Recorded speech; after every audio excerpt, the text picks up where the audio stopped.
Hi everyone, can you hear me fine? I'll be sculpting a Santa character from scratch, and I'll be trying to explaining you a couple of techniques I use personally. And this will be, I usually do Japanese plus English streams usually, but for now, like, I'm gonna try to speak only in English. So if you have any questions related to ZBrush, ZBrush Core, just feel free to ask.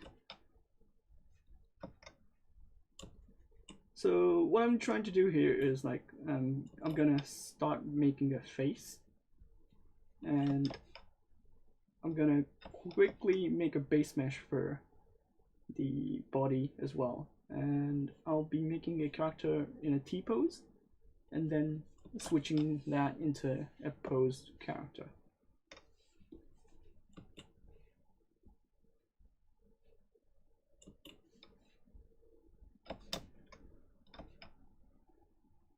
Can you hear me fine? I think it's working fine. Yeah, should be.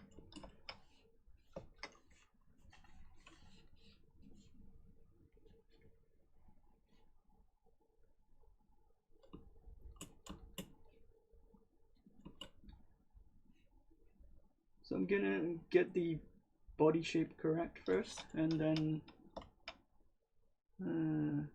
you have to speak louder. Okay.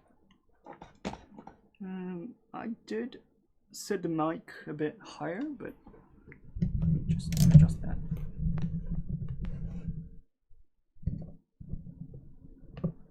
Okay, how's this?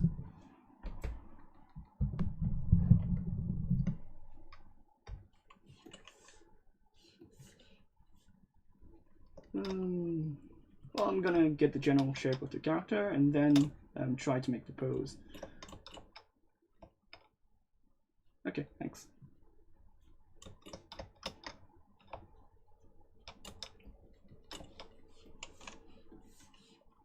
Sorry if my keyboard is like fumbling because it's closer to the mic than myself, but this is like the position I usually use, and I'm pretty much familiar with the keyboard closer to the left side.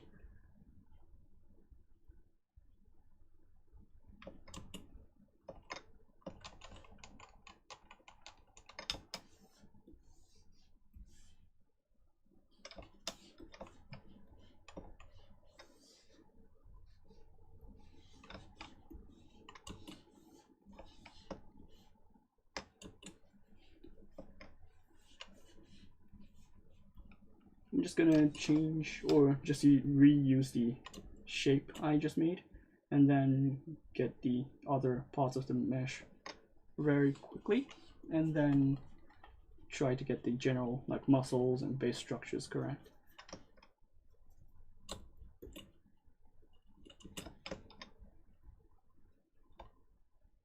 You can also use IMM brushes for these kind of like actions, but I tend to just use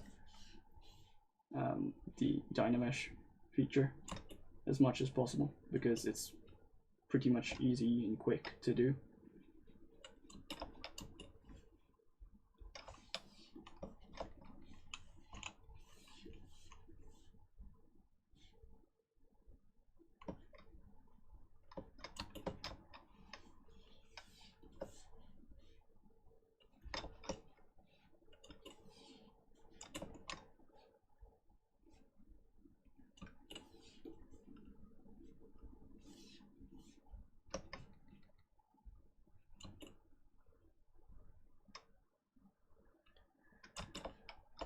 Hey, good afternoon.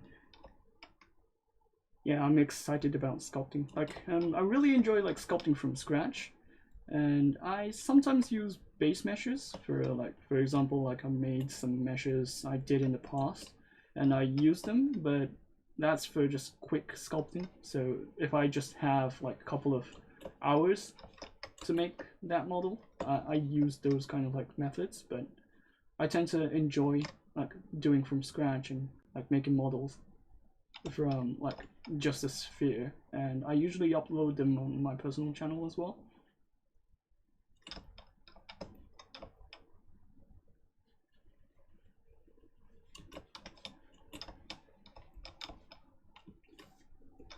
duplicate, move, move. I just need the one side, delete hidden, move, delete.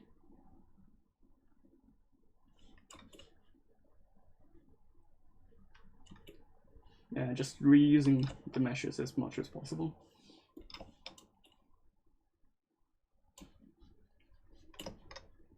Personal channel? I'm not going to promote my personal channel, but I go by the name Kizaki Aoi. It's hard to pronounce in English, but here's my personal name, screen name. So if you go to that channel, you can see a lot of like sculpting done in ZBrush with this kind of like style in mind. Yeah, it looks like a feet, you know. Yeah.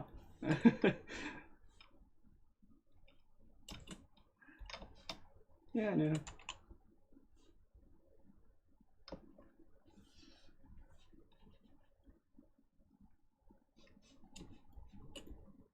It's just a base mesh, so you can just fiddle around and just get the blocking shape done.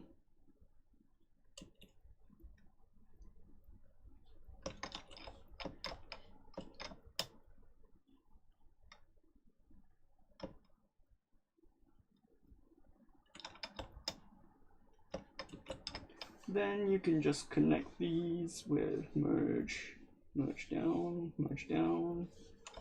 and I'm gonna like isolate the head because I want to change the scale of the head afterwards. So if I have like if I tweak the body and if the head is a bit small, I can just go in switch to the head subtool and then like adjust the size of the head. And this is really easy when you're making figurines, and like you can do it on the fly. But if you have it connected, you're gonna change the neck, you're gonna change the other parts of the mesh as well, so it's gonna be tedious, and your polygon count is gonna be higher. So I just want this separated, and that making that process a bit more easier. And then I just need to go to Dynamesh all of it. I just need a lower resolution of the mesh first and then tweak it. So just in a couple of minutes you have basically a body shape done. So well, I'm gonna improve it a lot, but the idea is to just get the shape done first. Then afterwards I just use clay buildup to get the general shape done, like this. Use snake hook. And because it's a lower poly count, well, it might not be that low, but yeah, it's gonna be easier to smooth down or use trim dynamic to actually get the initial shape.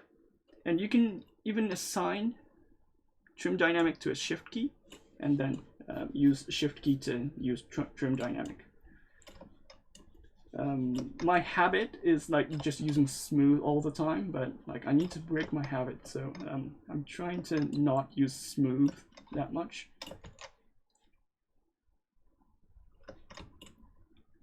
It's my New Year's resolution, which didn't really go as much as planned, but yeah, I'm trying not to use smooth because it's just going to destroy the sculpt you just did. So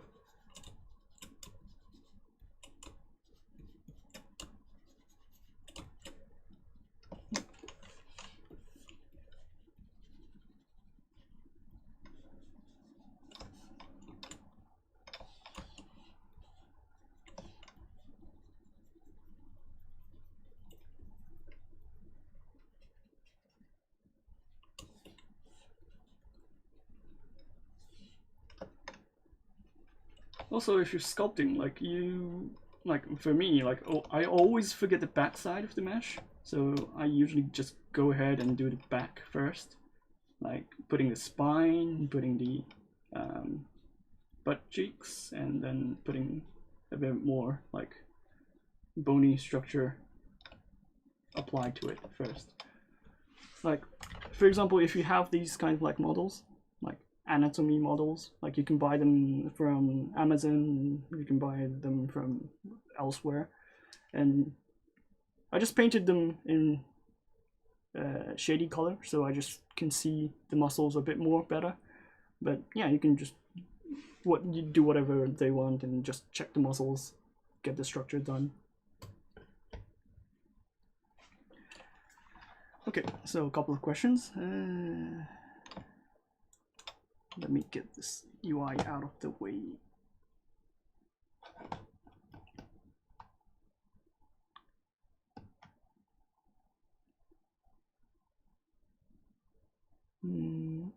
Is there a way of adding and subtracting geometry without using ZBrush or subdividing? Subtracting geometry? You usually use Dynamesh or the live boolean. So I prefer using live boolean, and the Dynamesh is a classic way to do it. So if you just look up live boolean, that's the way to go.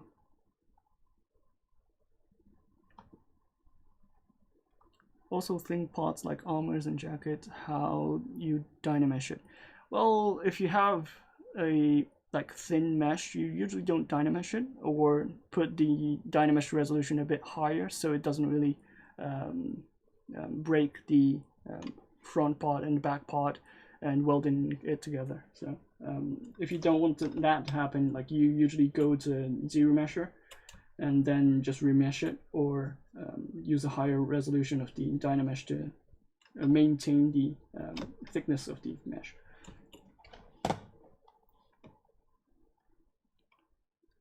Do you prefer sculpting on a T-pose and then posing, then sculpting on a pose? Yeah, so for me, like I'm used to this method.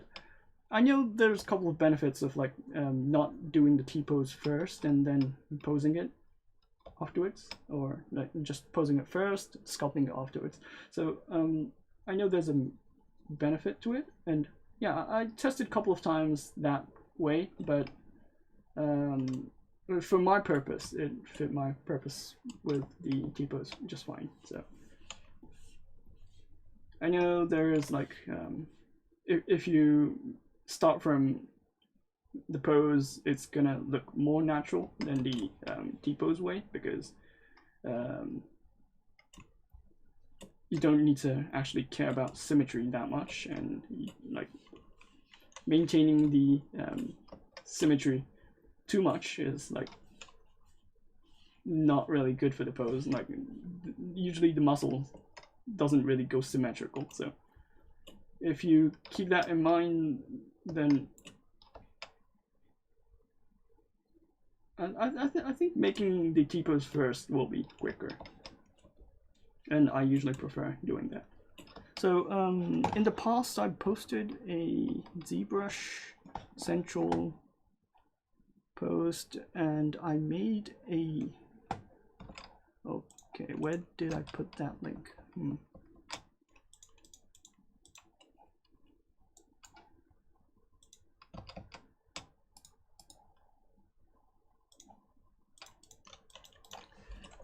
ZBrush central.com.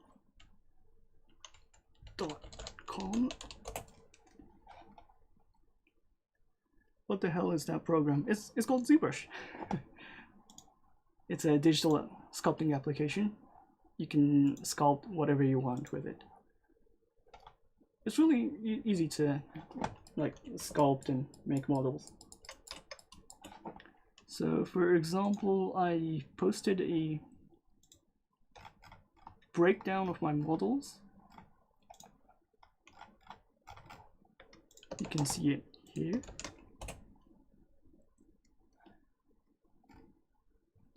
And like you can see that I'm starting from a base mesh and then going to the T-pose and then adjusting the hairs and then making the transpose and then putting the details over it. So this is the basic way I do. And like you hate retopology? Yeah, if you go into the manual like retopology route, it's gonna take you a bit more time. but I usually just use ZBrush for most of my like sculpting, and then if I need to like make animation ready models, then I do the like manual retopology afterwards. But I don't do manual retopology if it's just like doing the sculpting process. So, or if I need to do a hard surface model, then I'll do the manual retopology, but usually it's not needed in most of the cases.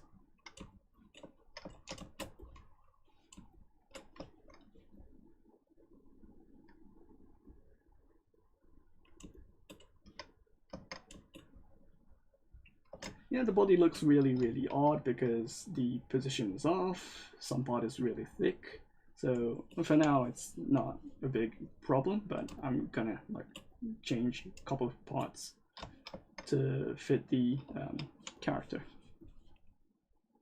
So I'm gonna make a female character as usual. I tend to make female characters because I like cute girls, and yeah, it's like it's easier for me to make something like those.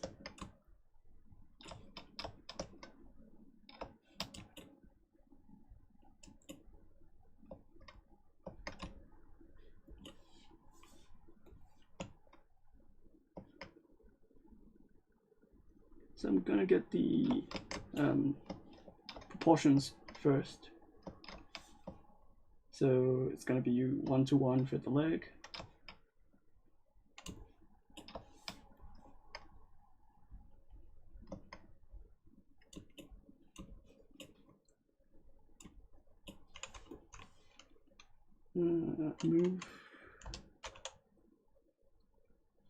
Move infinity depth.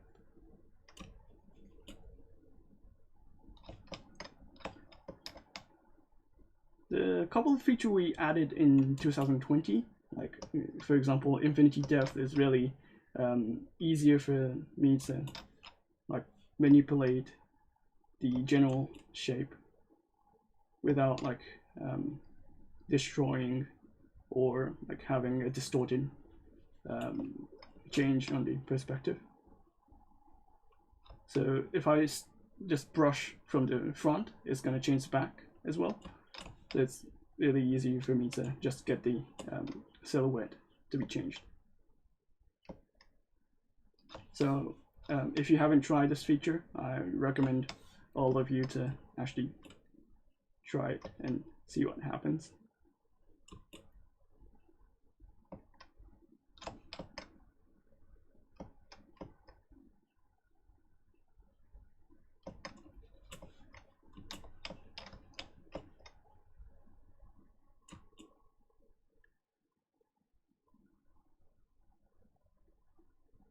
On average, how long should you take to make a character? I usually tend to like spend 24 hours, or if it's a more detailed one, I tend to spend like 40 hours on that particular stuff, but usually doesn't take too much.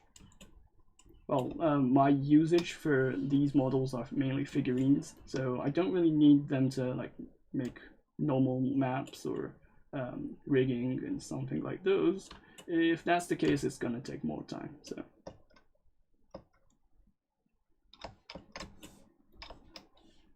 yeah, usually 20 hours. I did post a couple of like videos showcasing that you can make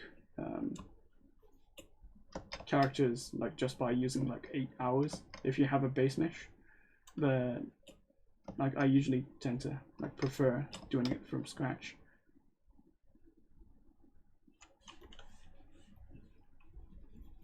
Because you learn a lot of things, but if it's for production, yeah, you should start from like a base mesh, or it's better to start from a base mesh if this, well, usually the studio has it. So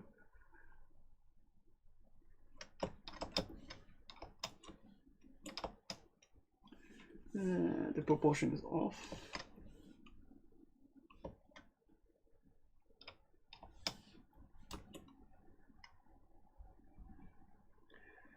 You mentioned figurine earlier. How do you prep a model to be produced as a figurine? I have seen some progress shots showing split heads, arms, etc., but I can't imagine how to plan for sockets. Well, I think you can watch Joe Mena's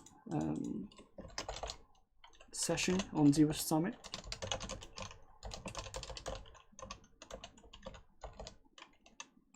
Joe Man. So he talks about making actual collectible sculpts. Oh, no. Oh, sorry. Should be this one. Also, there is a video from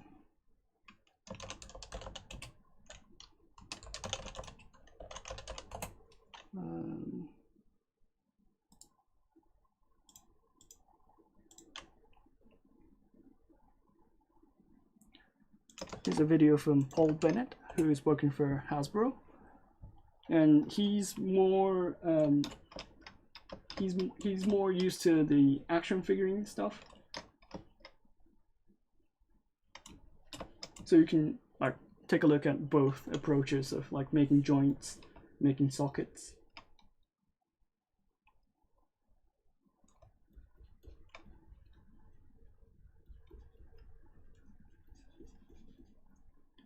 The Hasbro panel talked more specifically about joints. Yes, yeah. It's more about like articulation joints. So if you're not gonna plan to move your model, I think Joe Mena video is more specific for like statue figurines.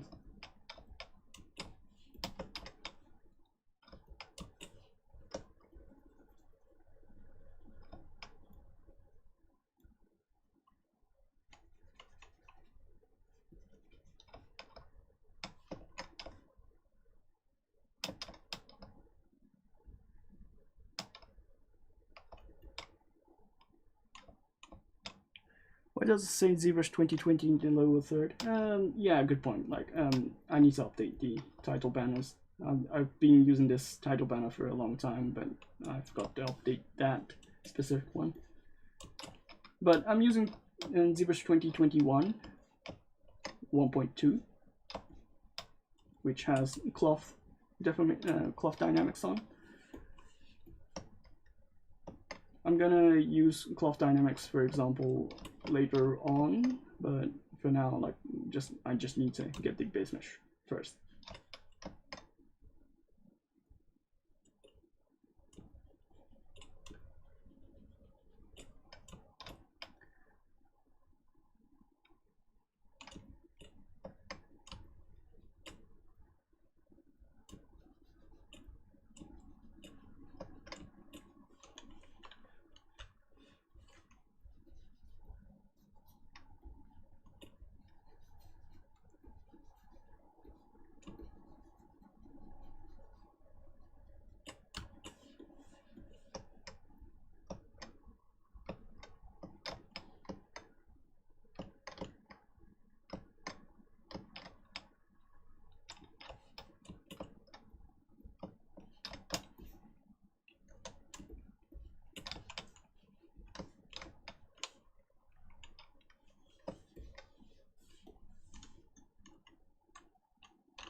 By the way, there is a really nice IMM parts by default. Like if you go to IMMB parts, there's a lot of like IMM parts for like hands and legs, and I usually use this often. Like for example, I just gonna like insert them, adjust the size, and then merge them. So this is really easy when you're getting the base mesh done.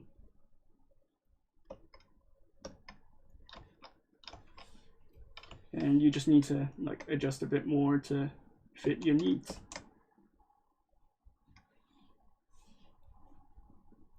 I'm not gonna do too much close because it's gonna weld, and I'm not gonna plan to like weld them now. So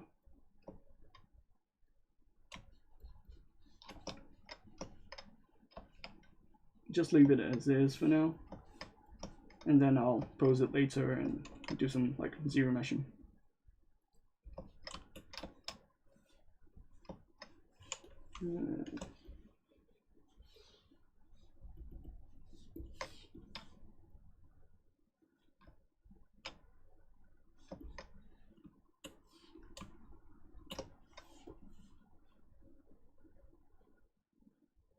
I really like how ZBrush handles like speed sculpting very well. Like, although I work for Pixologic, but yeah, it's really nice to like get your base mesh done really quickly, and then just focus on the details later on.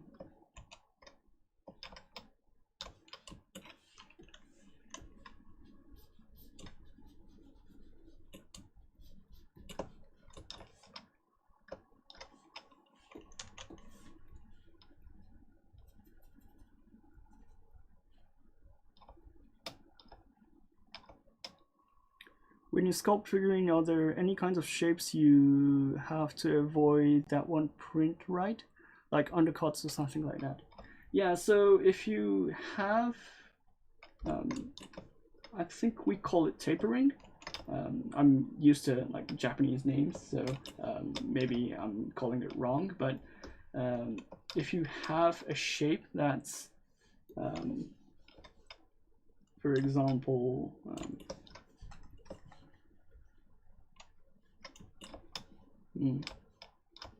so if you have a mesh, and like for example, if I adjust the cube and then use Gizmo, mask it, blur it,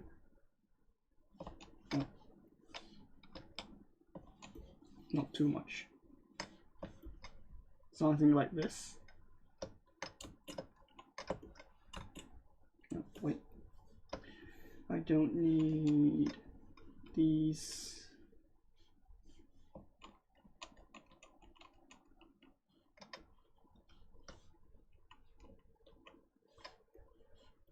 Okay, so if I remove these lines, and then if you have a shape like this,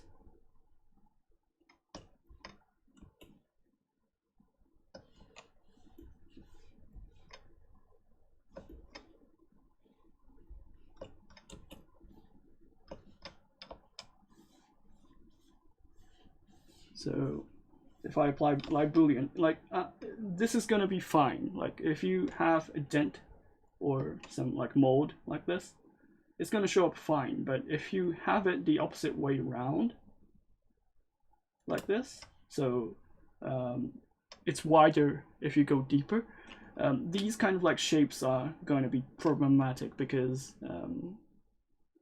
if you make a silicone mold and then if you like pour in resin inside it, then like you're gonna tear apart the silicons. And this is a really easy example, but if you have a skirt, and then if you have really like complex shape for your skirt, and then if that like silicone mold gets trapped into it, you're gonna have tearing on the mold. And if you're making a like figurine for mass production, for example, like if you have a metal mold or metal like mold for casting, it's gonna break your part, and that's not that's not acceptable for a model. So you usually like tend to want to avoid these kind of like shapes. So if you watch Joe Minna's ZBrush Summit session, he talks that in details about having a mold which works fine for mass production, and everybody's happy with that. So and if it's a bigger production, like if you go into bigger like demanding like figurines, that's gonna be a bit more problematic, because you can't really use silicone molds So silicone molds are really soft, and it can resist a bit more tearing. But if you have a metal mold, which is more for really mass production, it doesn't like have any resistance to tearing. Well, it doesn't tear, but it's gonna break you apart. So if you're gonna be a like famous sculptor, and if you don't know these kind of like details, it's gonna be problematic for you. What type of rig are you using ZBrush on? Rig? PC spec? So I'm using a older like i7 3rd gen CPU, and I have, I think it's 32 gigabyte of RAM, or 24, I guess.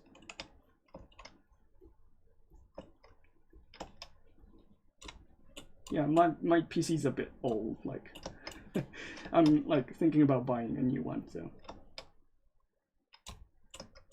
But it runs fine, like it's not gonna like suffer.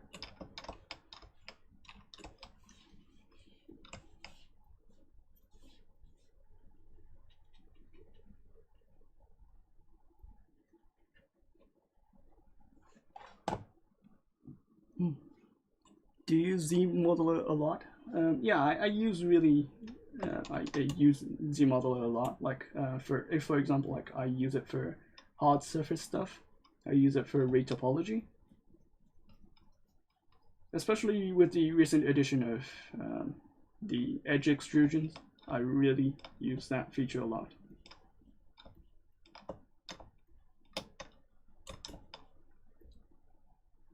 But I usually do like character models, so I'm not really an expert for like hard surface stuff.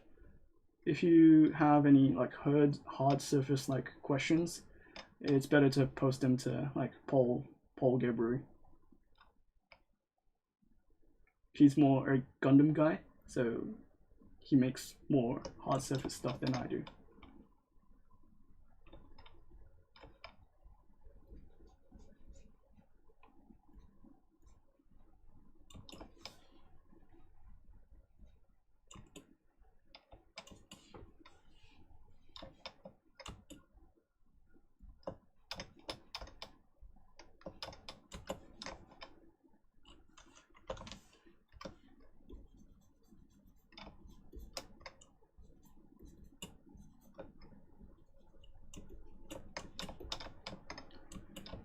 Now for the face, I need to get the eyeballs and the, well, at least the landmarks to be done. So I'm gonna start with my ear, because usually the ear is the basic like position you can have.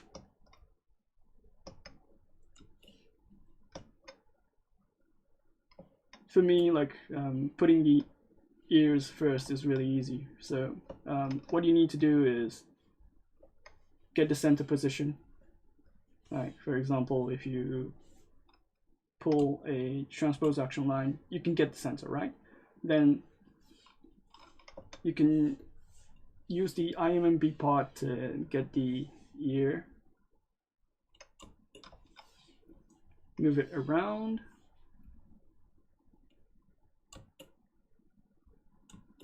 and just place them on the center.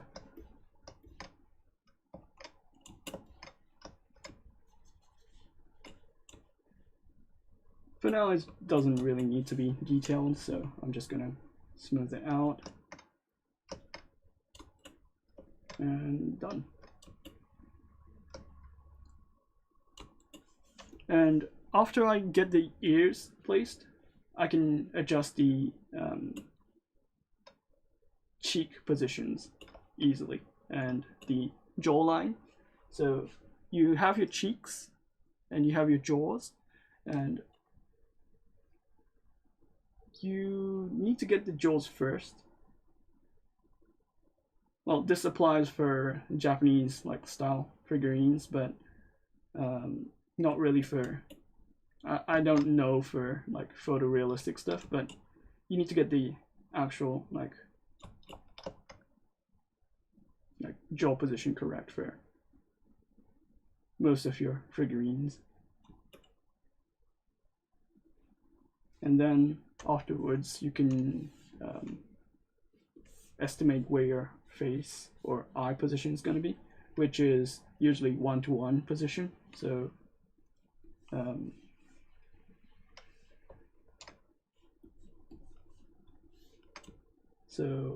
like pretty much here, but you're gonna need to think about the thickness of the hairs. So I'm gonna put it a bit lower, and then like using the center line to indicate where your eye placement will be. And if you have a older age character, your eye is going to be a bit more higher than this line, and like if you have a younger character, your eye is going to be a lower position than this line. So I usually just go, well, for this character I just use this like center position to get the eye sockets, and then just like get the general shape just for now.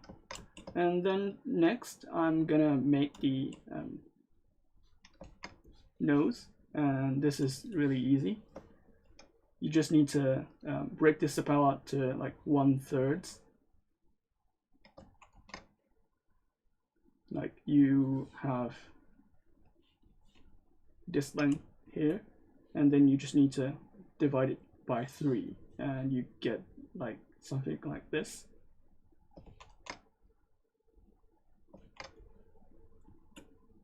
So this position will be the mouth, and this position will be the nose, the top of the nose.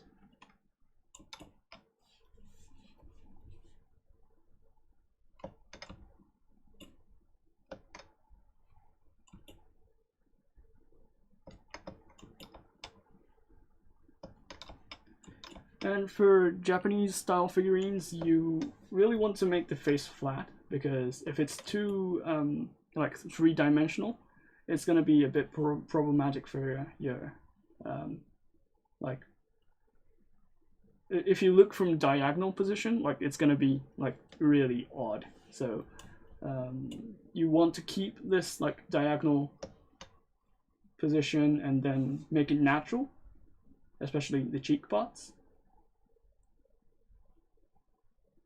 So it gotta look like natural from this part. So if you have this like curve and it doesn't look natural, it's gonna like feel really odd when you actually print it out. And then if you put hair on top of it, it's like it looks like your eyes are sliding off your face. So one tip there, like you don't really see this tip posted elsewhere, like in the Western world, but yeah, like this, making the eye sockets really flat and making the eyes a bit more flat is gonna help you in the end. And I usually split this eye sockets with a different polygroup because it's gonna be easier to manage.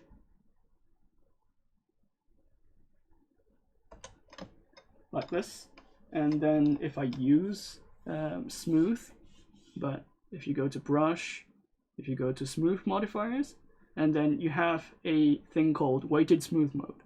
And if you press shift key and then slide it up to 6, it's gonna use this polygroup's border and try to maintain the polygroup's border.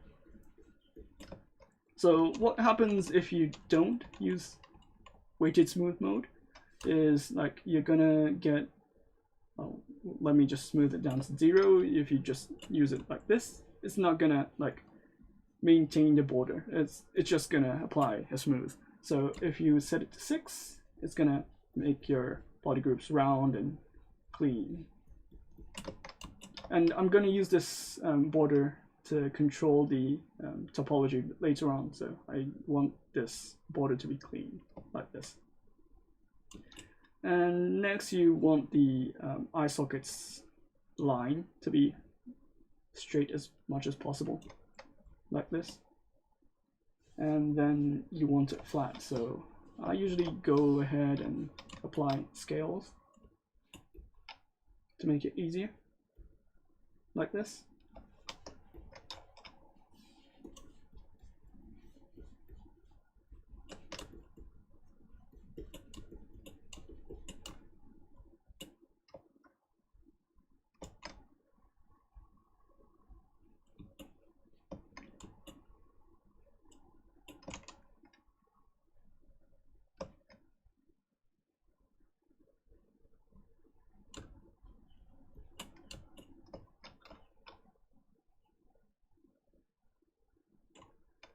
Yeah, some people are not aware of this feature. Like, even a lot of like pros are not aware of this like weighted smooth mode. And there's like a lot of like hidden feature like this in ZBrush. So if you like go ahead and switch this to 4, it's gonna keep your smooth as much as possible in a like your brush stroke direction. So this will be used for a lot of like hair sculpting as well. I'm gonna show you that later on, but for now, like, let me just focus on the face.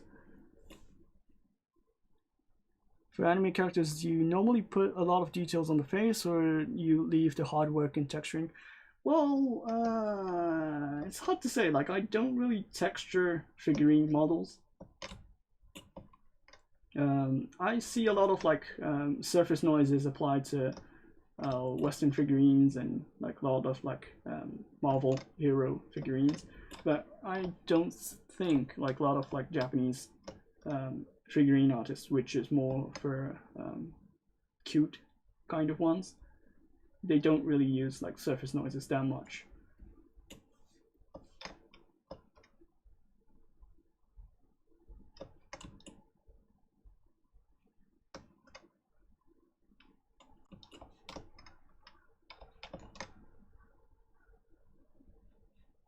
Next, I'm going to be adjusting the face a bit more.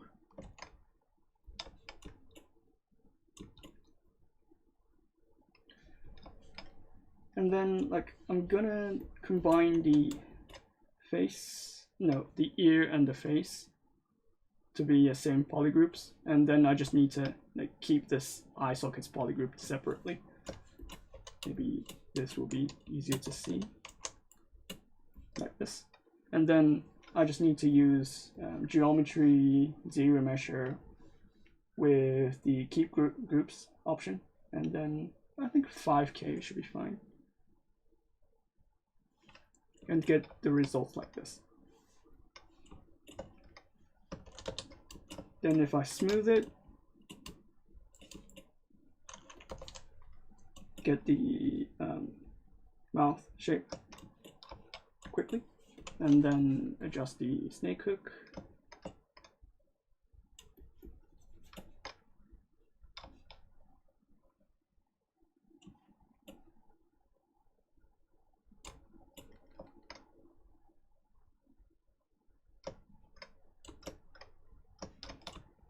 You get the general like shape done.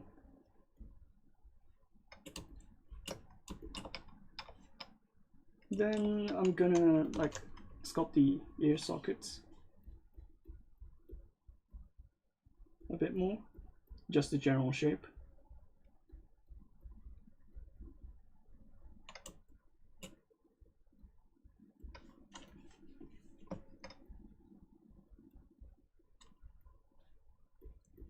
Usually don't do it too much because it's going to be really odd, and it's going to be a small detail that like usually people kind of miss.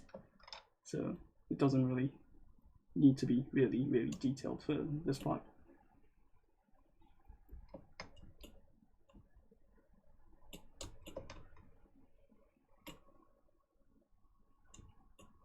But like if you see it from the front, the shape is really on the side, right? So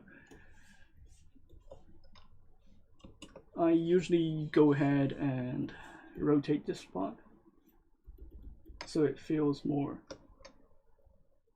flat if you look at it from the front.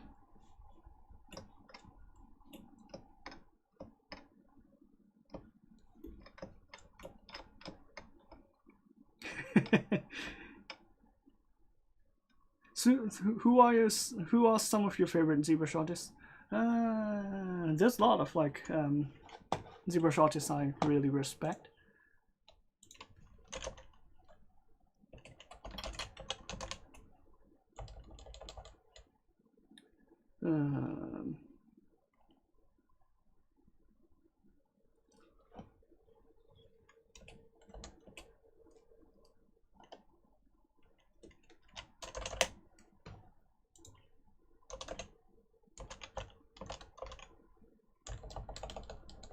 Wait.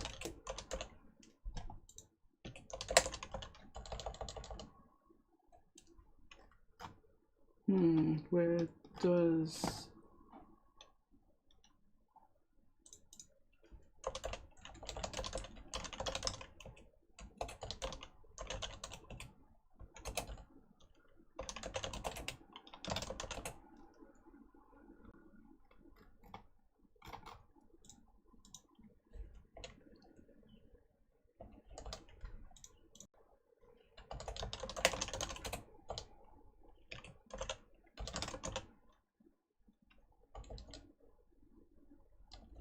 well, I'm gonna mention it afterwards. Like, it's gonna take a bit more time to actually search.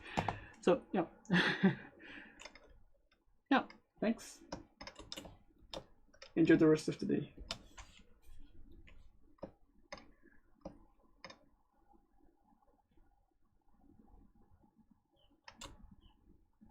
I know it's pretty much close to like 2 p.m. in US.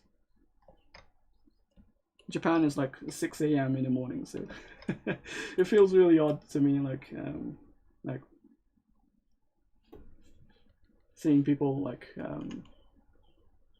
having dinner at this time, and then like seeing people eating lunch and me eating breakfast at this time.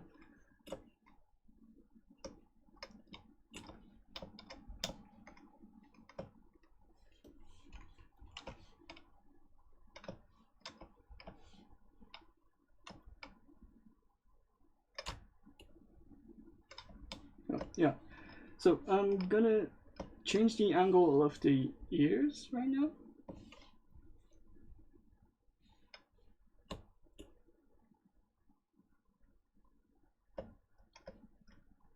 And for the ears, like you want it to be a bit more innerwards compared to the actual like physical face. So what this does is that, like, if you look from the front and if you look at from the diagonal position, like, it's gonna maintain the anime character look to the face. But if this looks really off and going outwards, it's gonna be a bit more odd. So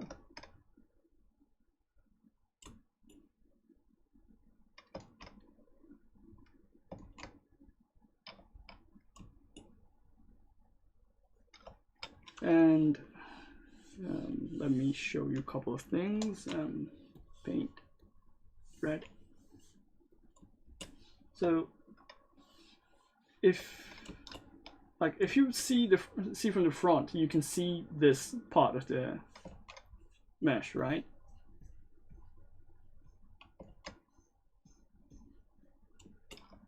But the actual like jawline is right here. So you can see the difference of the this part, which is hidden from the front, and this is really a good trick for like Japanese figurine artists to use and kind of abuse in a way. So this area is going to keep your characters like three-dimensional look maintained, and this red line here is gonna maintain the front part to look natural. So the point is that you need to have a separate like line showing up if you look from the front, if you look from the side.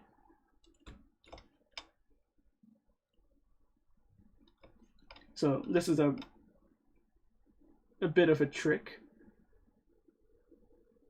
and like afterwards I'm gonna show you a couple of like tips related to how you make the face look a bit more like three-dimensional, adding hairs,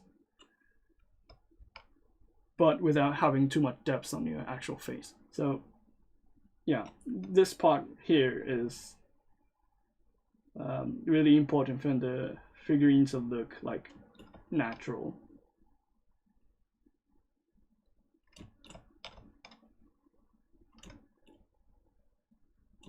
So yeah.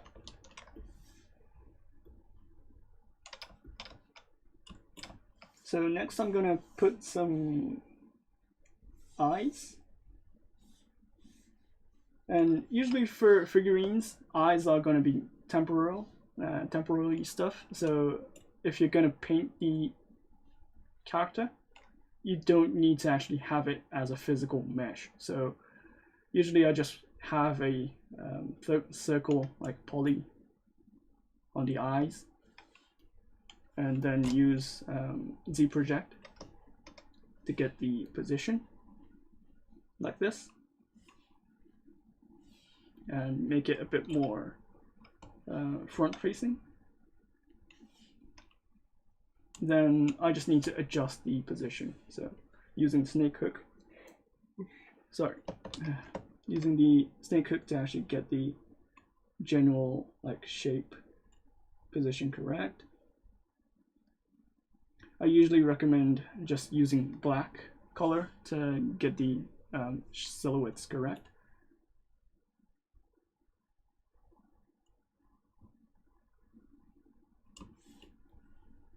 Like this.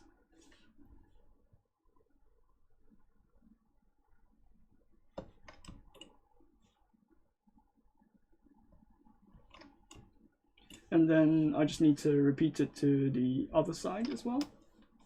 And yeah, it's generally just this. And you just need to assign a skin color to your face.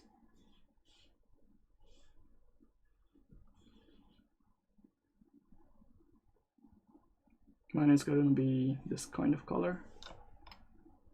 Well, more pinkish, I guess. Yep.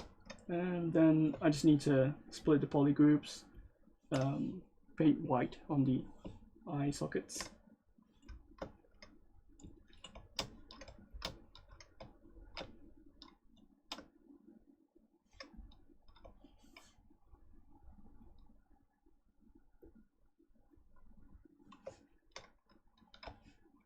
And then I just need to make the brows. So I usually go ahead and like just use this part of the mesh using extract, mask pen, apply this, and then I just need to ignore this part. Well, I can just use it. Yeah. Extract without thickness. Accept.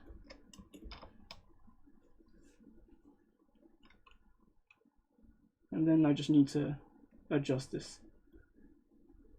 And usually if you extract and then if you try to use like polish features, it's gonna like make it round, but it's not gonna make it thin, right?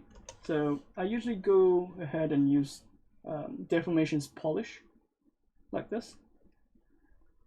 So it goes thin and also like get the like smoothness of your mesh to be like smooth. So I don't know what to say, but yeah, it's gonna be like smoother than the original extruded mesh you have. And after like getting the general shapes, you just need to like apply ZBrush.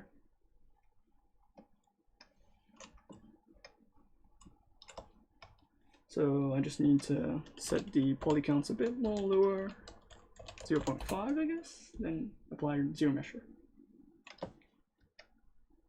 Then yeah, this is usually my way to make the eyebrows or brows, I guess. Do you usually sculpt with perspective off, or do you switch back and forth? No, I usually turn it off.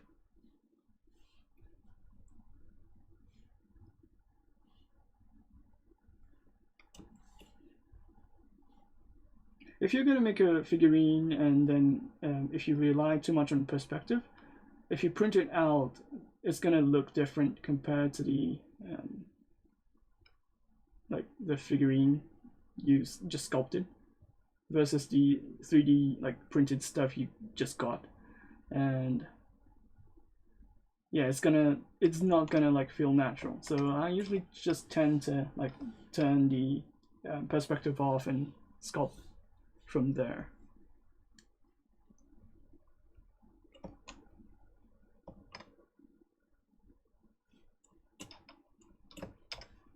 Next, I just need to duplicate this, move it a bit more above.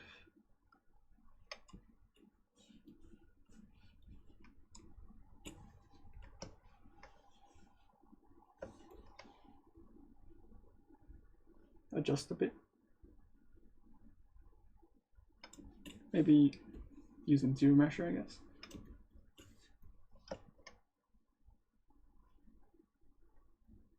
And then it's pretty much done. Maybe polish, I guess.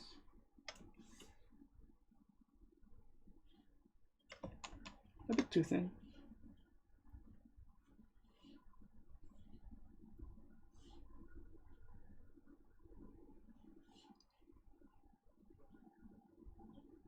So usually the eyebrows and the these part will be just painted afterwards, so it's just a temporary stuff. You don't really need to go into details, but like this will make it easier for you to actually get the model looking correct, or like starting to look correct. So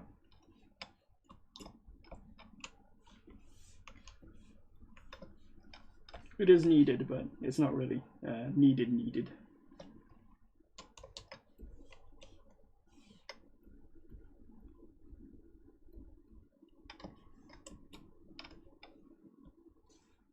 Hi. Do you use the coal for the eyes? I usually paint them. Well, my partner paints them usually. Yeah, but if you're in the figurine industry, there is a I don't know specific name for English, but there is a stamp that applies a stamp of the eyes for like figurines. So for those reasons, you really want to make it flat as much as possible, so the stamp applies just fine. But if your figurine is a bit more 3D looking, and if it has more depth, the stamp will not be applied perfectly, and then it's gonna cause problems. So depending on your project, you might need to adjust how 3D your face is gonna be as well.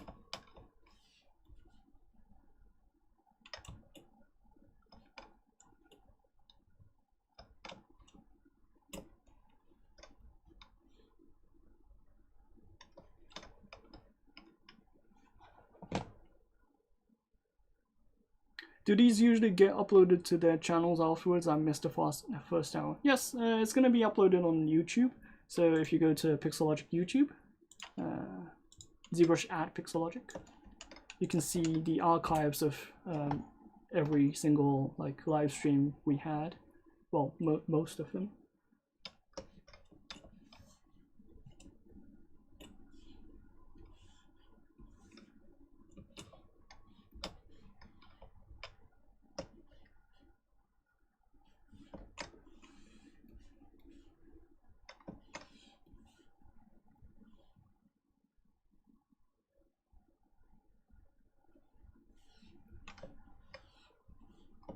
I know a couple of like streams we did in the past, just the archive just disappeared and we weren't able to recover it. So except for those, like it's gonna be available on the archive.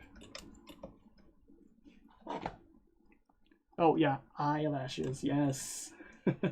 Sorry, my English is a bit more primitive, I guess.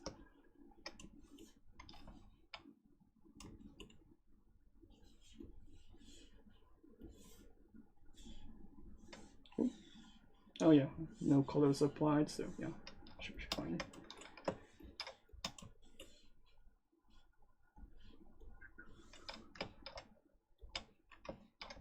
So yeah, the base of the face is done. It just needs to be a bit more attractive than this. So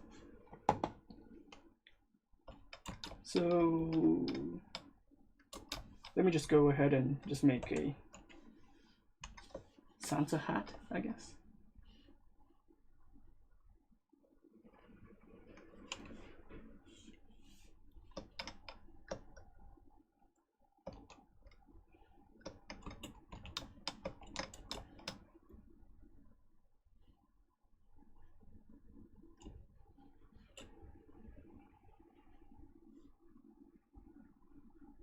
Oh, wait. Let me think about this. Delete hidden.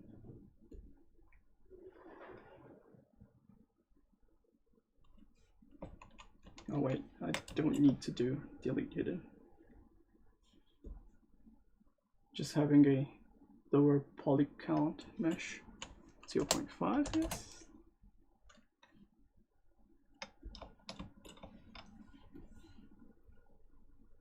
So I'm gonna use dynamics to actually get the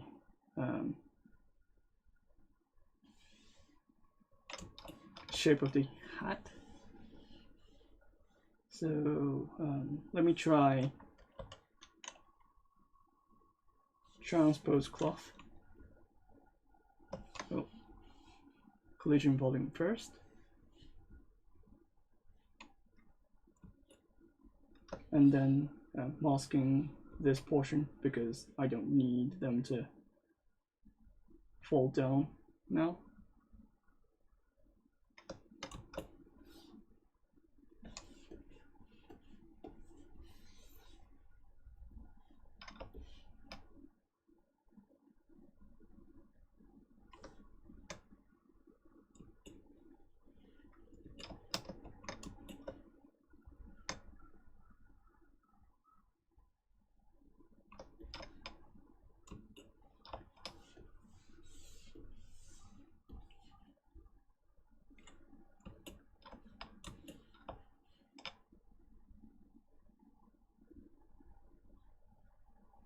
Yeah, it looks a bit odd for now, but yeah, should work.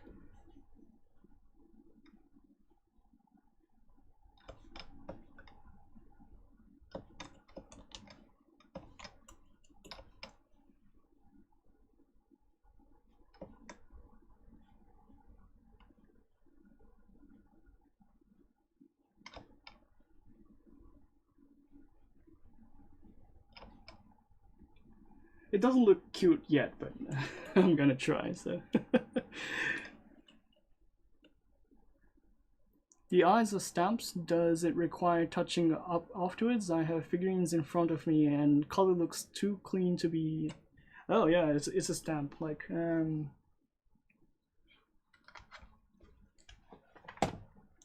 call it,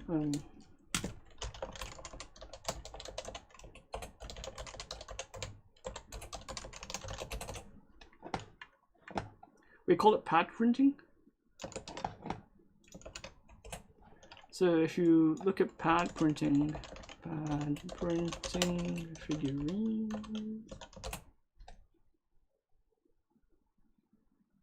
you can see a couple of like videos on YouTube that's printing onto the figurine itself. So it's the same technique which is used for like Lego models. You have your Lego figurines, then it's like stamped on top of it. So it's pretty much the same.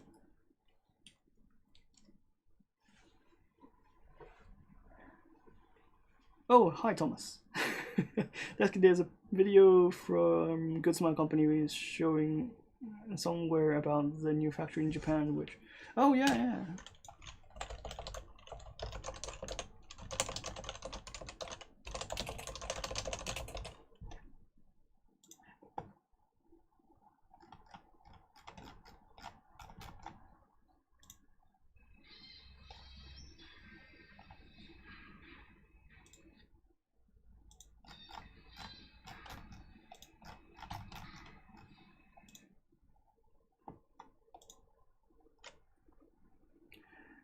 Oh yeah, it's unlisted. But yeah, you can see the article here. So this is like talking about Good Smile Company's like workflow. And if you go to the second movie, which is in the middle part of the page, you can see the movie 02, which is using a pad printing method of like actually applying a eye print to the Nendroid figurines. Yeah, it's like applying a pudding shaped model and then like putting on top of it and then getting the prints on your figurines. So this is stamping or pad printing. Will you ever make Robotech? What is Robotech?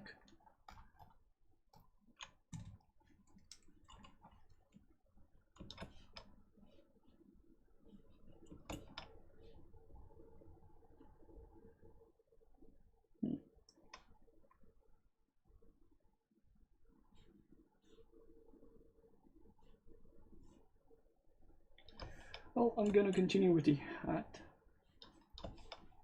I want if something like a fluffy thing on the side, so I'm trying to make those with IMEM curves, but for now I'm just gonna need a puffy on the top.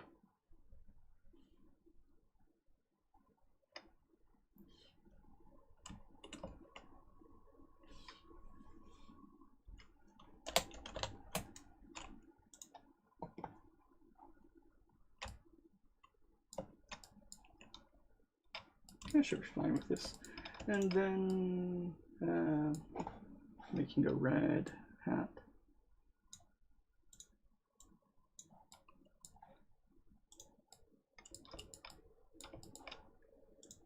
And then, well, should be fine with a ring. Like this. I'm gonna make it fluffy later on, so, but for now it's fine. Like, it's just a base mesh.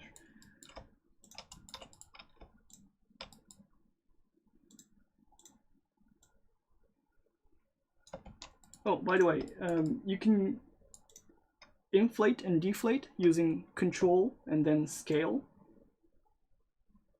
This is really easy for like scaling toruses. So if you have a torus like this, a ring like this, you can change the thickness really easily with just control scaling it.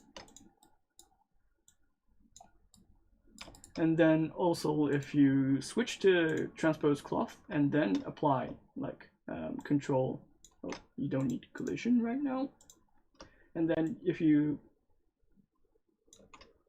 scale it, it's gonna like get a bit crumpled. And then if you turn off the transpose and put it back on, it's gonna look a bit more like puffy looking thing. So it's fine for now. I just need to fix this afterwards. Okay, so I'm just adjusting these positions.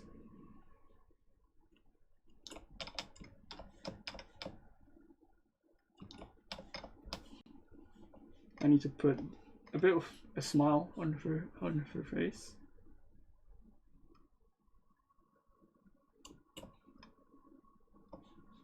Yep. And then I just need to go ahead and do the sculpting of the hair, I guess. I usually do IMM brushes. So I have a custom hair IMMs, but it's fine to just use spheres and then use like zero measure and then apply a snake hook to it. It's really easy like this.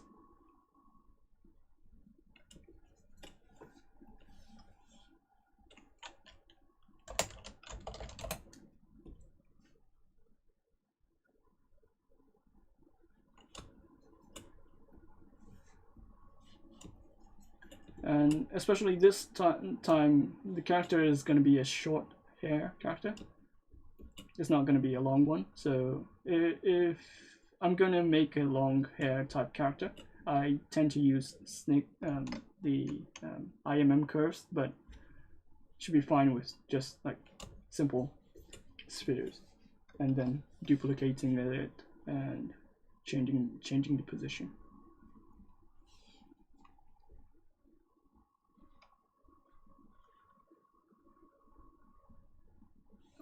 Like for example, like if I hide the hat, it's gonna be odd looking for a while, but I'm just getting the general shape done so I can move forward. So it doesn't really need to be taken care of now. So you can just hide it, get the general shape, and then do the other parts and then refine it afterwards.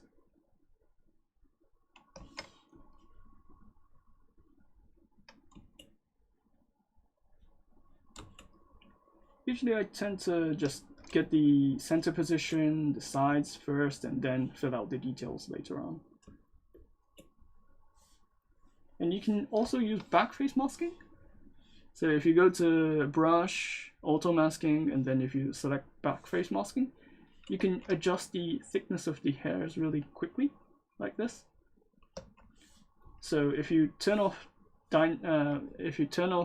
backface masking, you're able to move it like this. But if you have backface masking, you can just adjust the thickness like this. So it's really easy for quick thickness adjustment for the hairs. Hey Saeed. I'm fine. Like Japan is getting cold right now. It's close, like it's skipping autumn and getting directly to winter. But other than that, it's fine. Like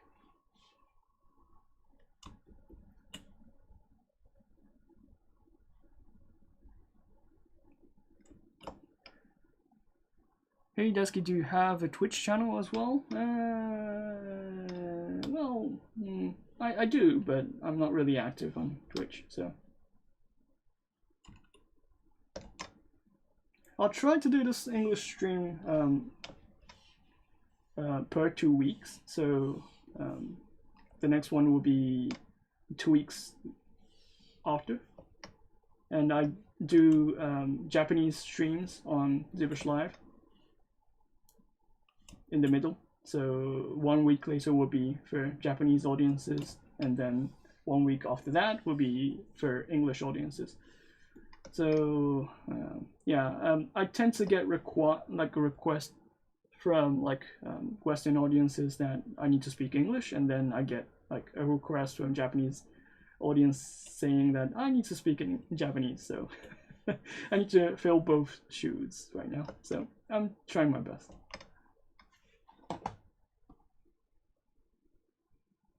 Are your message going through Twitch? I'm on YouTube and not seeing anything you're typing in. Oh. Huh. Weird.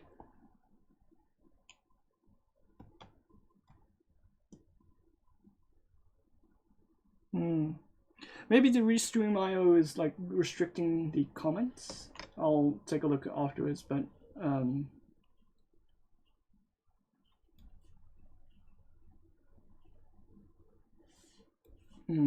how do I do that?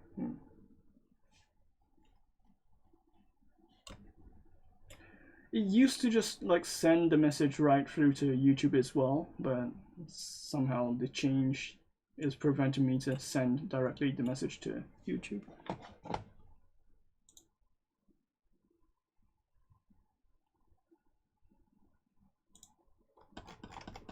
Okay, so this was the article from Good Smart Company. So other links I posted was to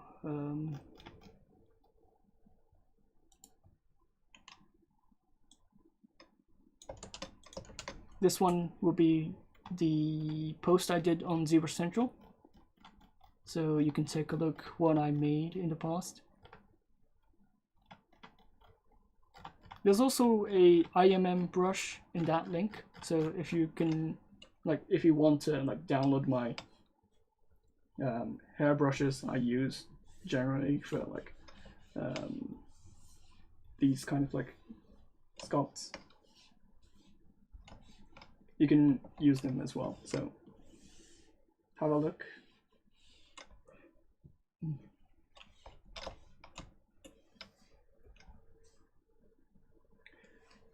So I started from 5:30 and then it's 6:47, so I have 45 minutes left, I guess. Go.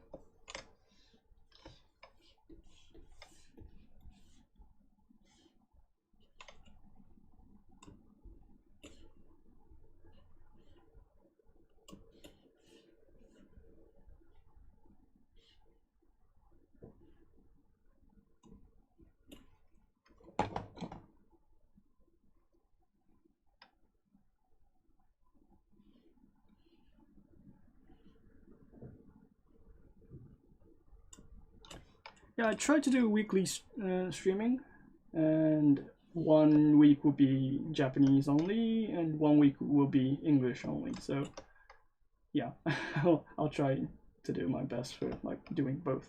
So, if you check my past archives on YouTube, there is a stream where I go ahead and make like figurine models, like robot models.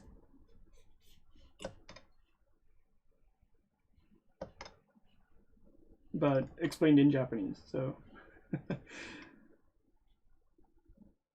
well, like if you just look at visually, it's gonna be fine. But if you want the actual explanation in English, then it's gonna be hard for me.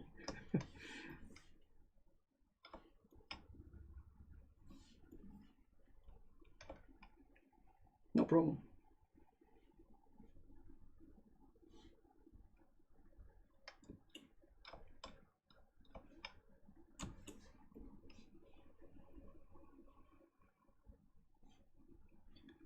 By the way, if you have any questions related to ZBrush, ZBrush Core, or like Japan in general, you can ask them in the comment section. Feel free.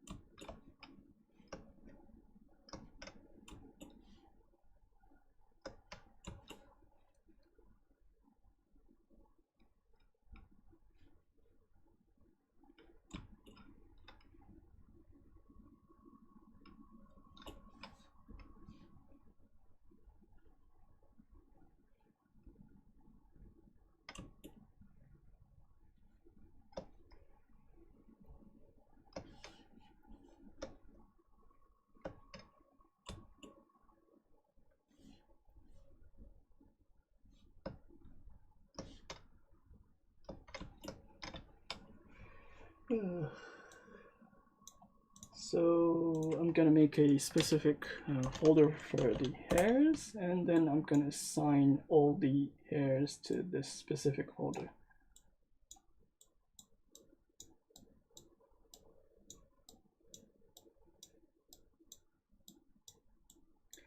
It's easy for me to just like split them one by one, because it's gonna be easier for me to adjust them individually. You can use morph topology ZBrush to actually change them one by one if you have it in a single subtool. But for now, like, I just tend to just keep it separate.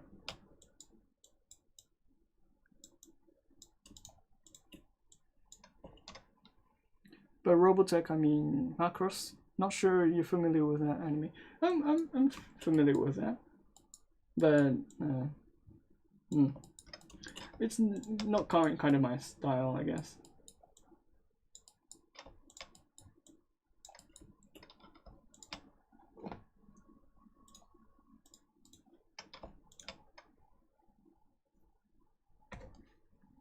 Yeah. And the anime which has love triangles with it, so it's a new concept for at that time, and like you don't really see love triangles deliberately made for anime stuff. Nowadays you tend to avoid the fans getting hurt with the characters having a loved one.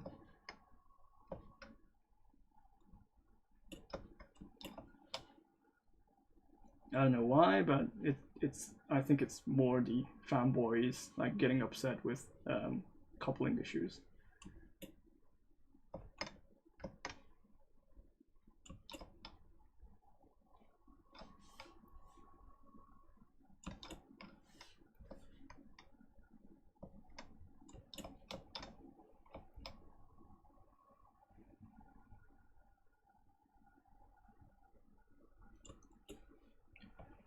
There's even a anime or a series called Love Live, which deliberately like avoid showing a male character on the show to avoid like kind of like controversies with the character.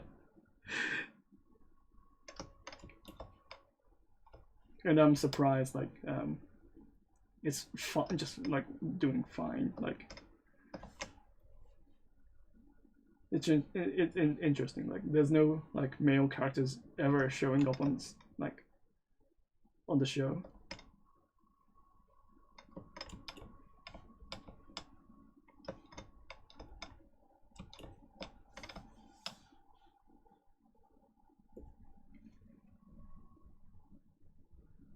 So I want this hair to be a bit pink. Pink.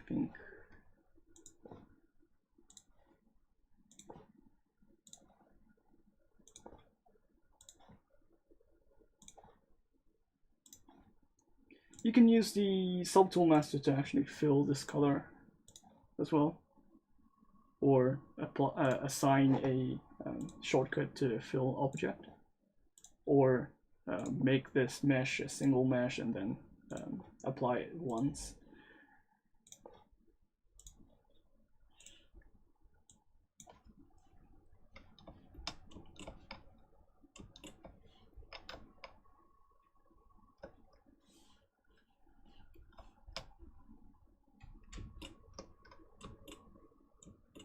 So the front part of the hair is fine. I'm gonna start making the back side of the hairs.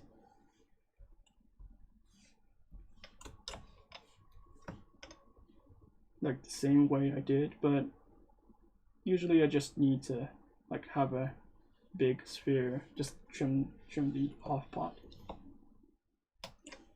Delete hidden, Dynamesh.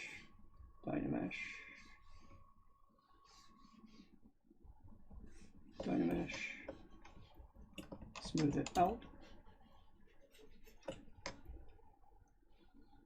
adjust it.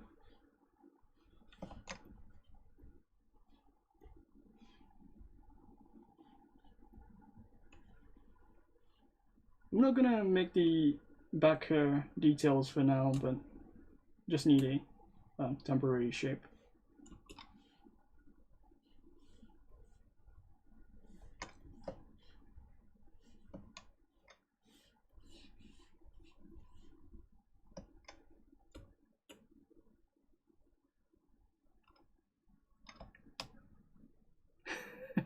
Yeah, exactly. I don't know where this trend started, but yeah, I remember K-On! Didn't really have any male characters as well.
Oh, I forgot to talk about the hairs. So when making your hairs, you really want to like make a gap between the forehead and the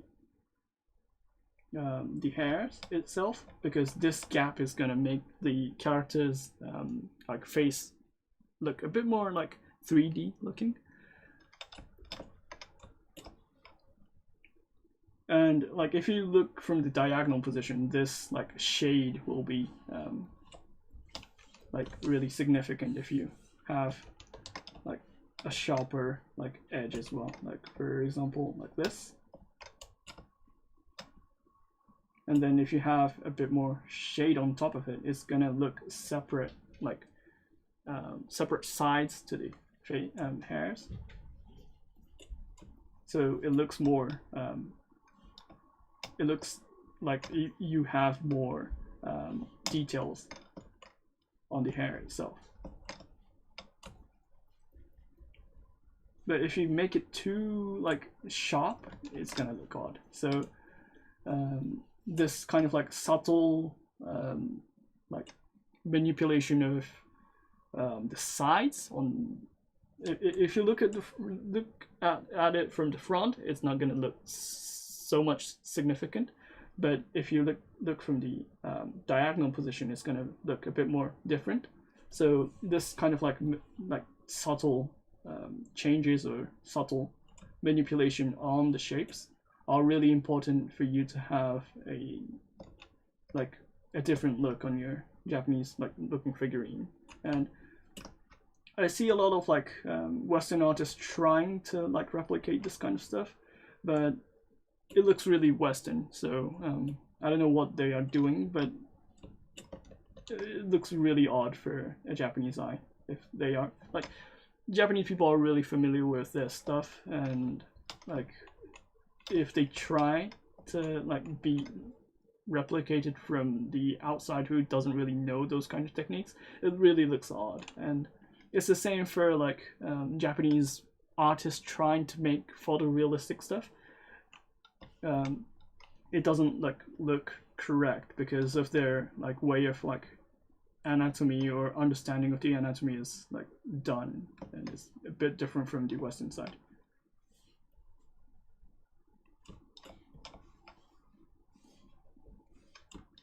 So if you look at like Square Enix stuff, it's gonna look like Square Enix stuff, and it doesn't really look photorealistic. What kind of brush is that? Sorry, I'm new. I'm just using Snakehook brush. So I'm using Snakehook and then just using a base mesh from a sphere and then just moving it around. So nothing special.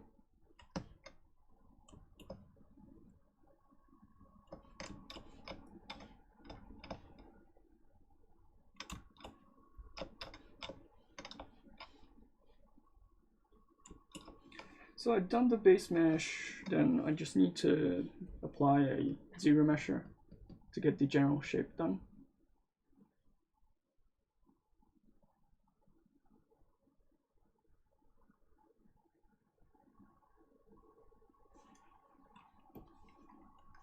And then I want some like cloth base done for her right now, and I just need to extract without thickness, apply, accept, and then just using snake hook to get the general shape.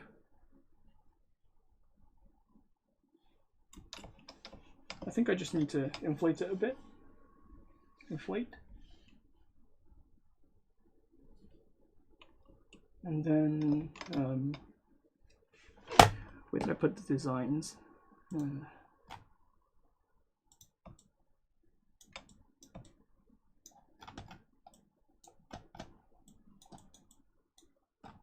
Oh yeah, so this part is incorrect. I don't need this part.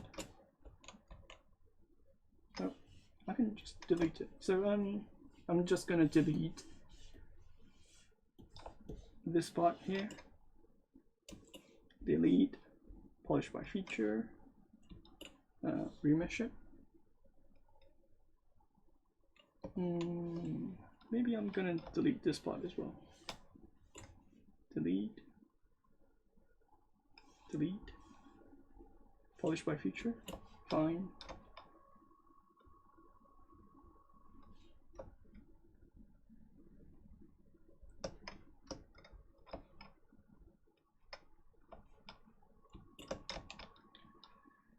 I was wondering if I should do a skirt looking stuff or a shirt looking stuff, but maybe a skirt.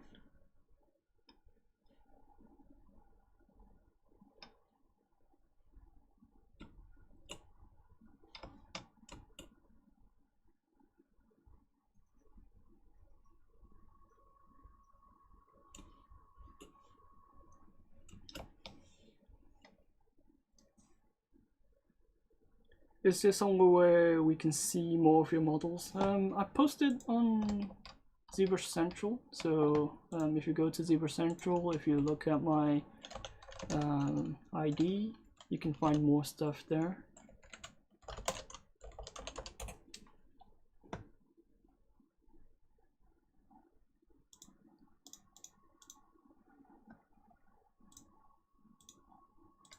If you go to the gallery section,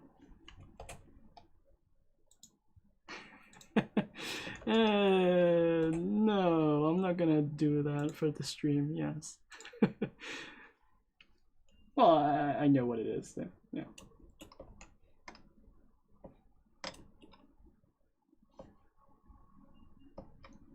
That was like, how many years ago? Two years ago?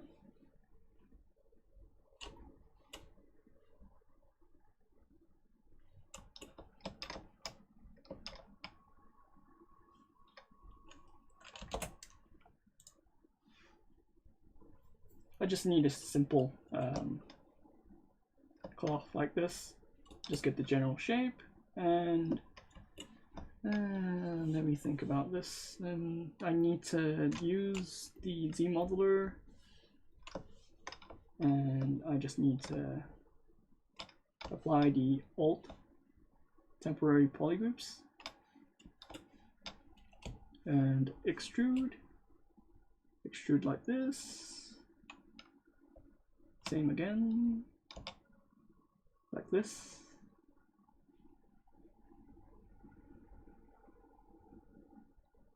Nope. Maybe easier for me to just put double. Yes. Then I just need to do this and move around the points a bit.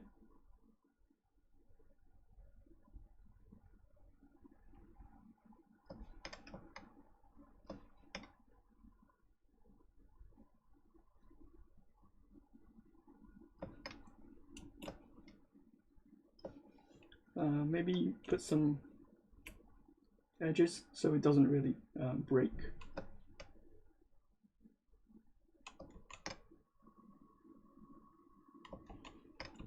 That should be fine.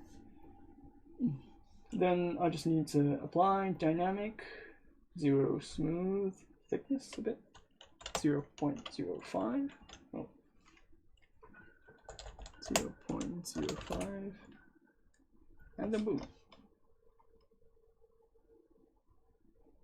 Then I just need to like move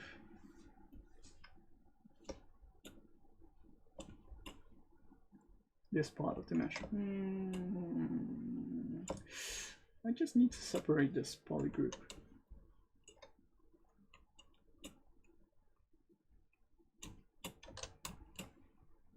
Separate the poly group, then use brush, mask by poly group, and then move it around.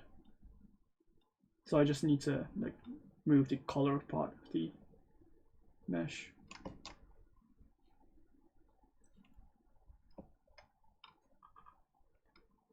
Was created in 2016, but the meme get popular in 2017. Okay. So it's 3 years? I feel old now. I really feel old. Like K-On was like pretty much like 10 or like 15 years ago. Haruhi was like really old now, like 15.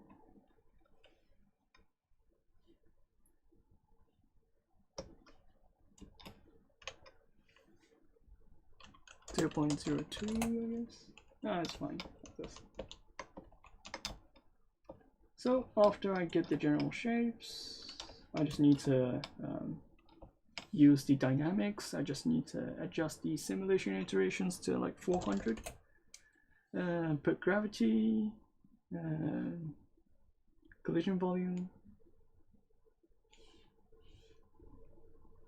Run. I don't need this much inflate. 0.1.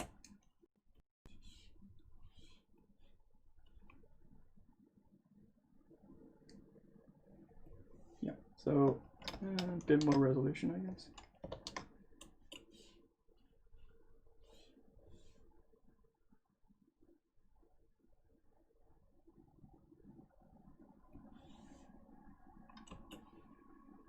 I want this part, right?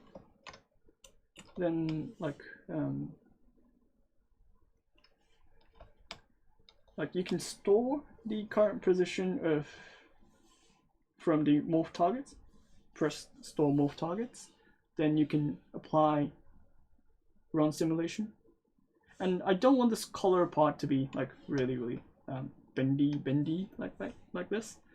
So I just go to morph brush, switch to morph, and then reconstruct the color to the original position like this.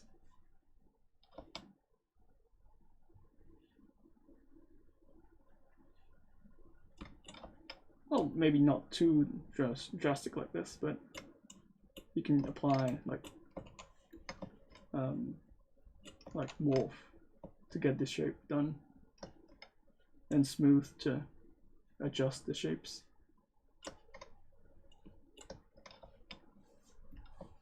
And then maybe just more snake hook.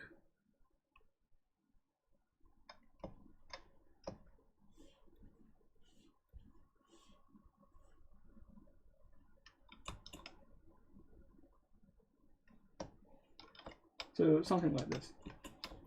She's gonna have a bit more chest, but not focusing it right now.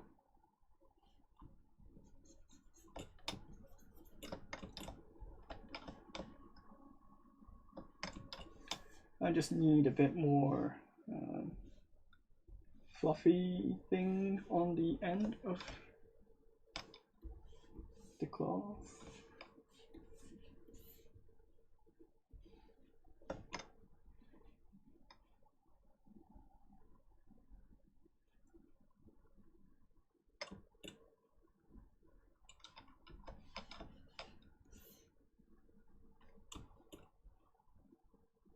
Something like this, I guess.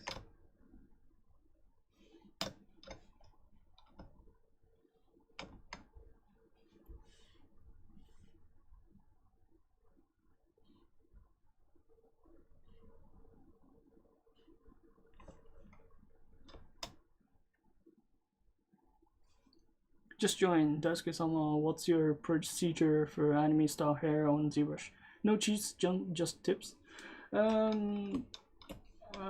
Like I just used spheres to actually pull this off. So I just use spheres, snake hook, remesh with a low resolution, and then that's it. Or I tend to use just custom IMM curves. That's it.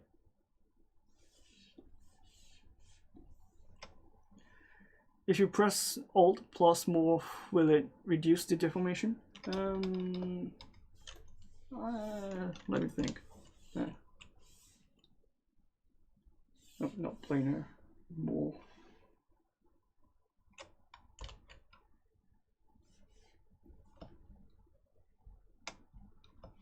Oh. So I need to assign a morph target.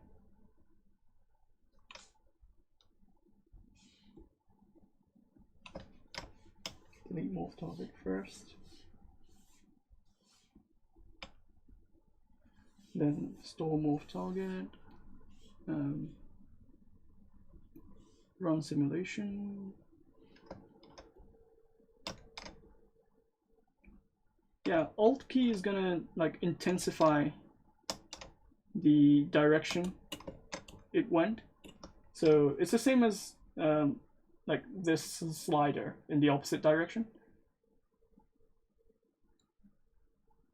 So usually if you store morph and then if you change the mesh, it's gonna like 0 is just keeping the changed mesh position, and then 100 will be the original position, and the -100 will be the opposite direction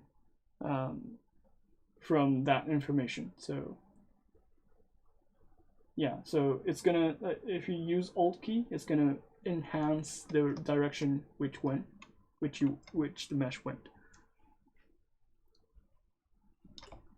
I usually don't use this feature often, but yeah, it is a feature you can use.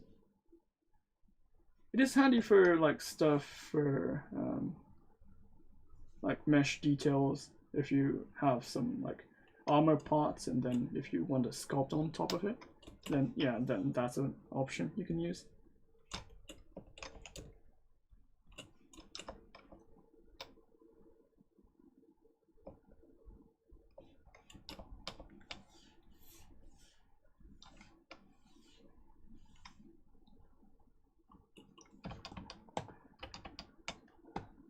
So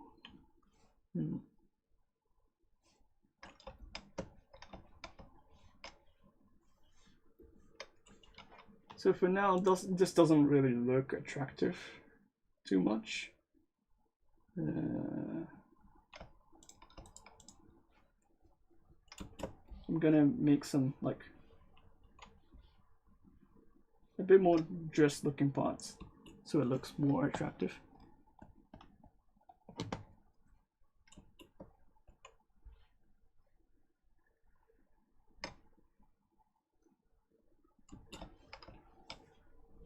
Extract without thickness, accept.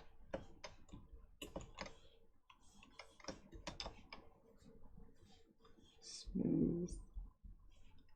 And then applying ZBrush, I guess. 1K should be fine. A bit more smoothing, like this. And then inflate so it shows up on top of it. Inflate. And some black color assigned to it. Maybe too black, but I can adjust it later on. And if you... Another thing I want to talk about is the how to like control the sharpness of your mesh. So if you use snake hook, it's going to be round like this, especially the corners. So if you want to maintain this like sharp position when you're pulling out, you can use AcuCurve, which is inside brush, curve, and then you have the AcuCurve option right here. おはようございます。英語中心の配信になるんで、英語にはなるんですけど。So there was a Japanese person who is coming to the stream often. I just said hi. So I'm using the curve, AccuCurve, and then if I use this feature, it's going to maintain the sharpness of the snake hooks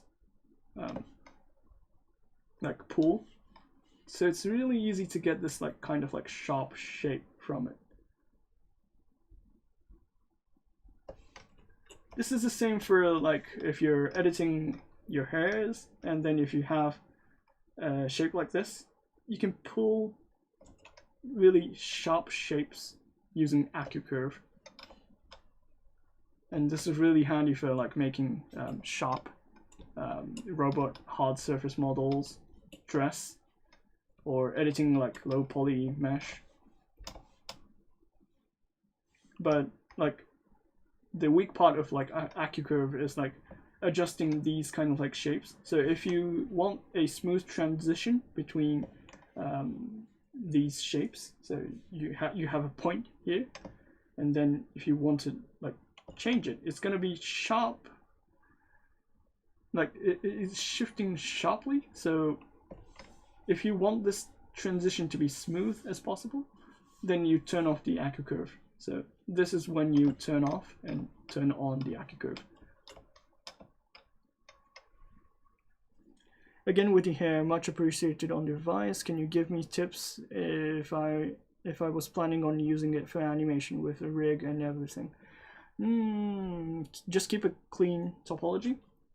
So usually you make a banana looking shape, and then if you want to make it for animation, like for example, this like topology is going down, and then on the next mesh it's like it's not really following the same line, right? So for animation, you want this like line to follow along the shape. So what I mean by this is let me launch a, what was it, Epic Pen. So for example, if I have a line like this, all the hairs like topology will need to follow this line around your head, like this,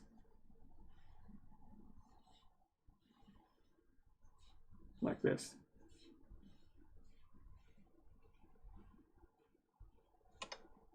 So this will make it easier for the deformation to happen on animation, but if it's for figurines, you don't really need to consider these kind of stuff.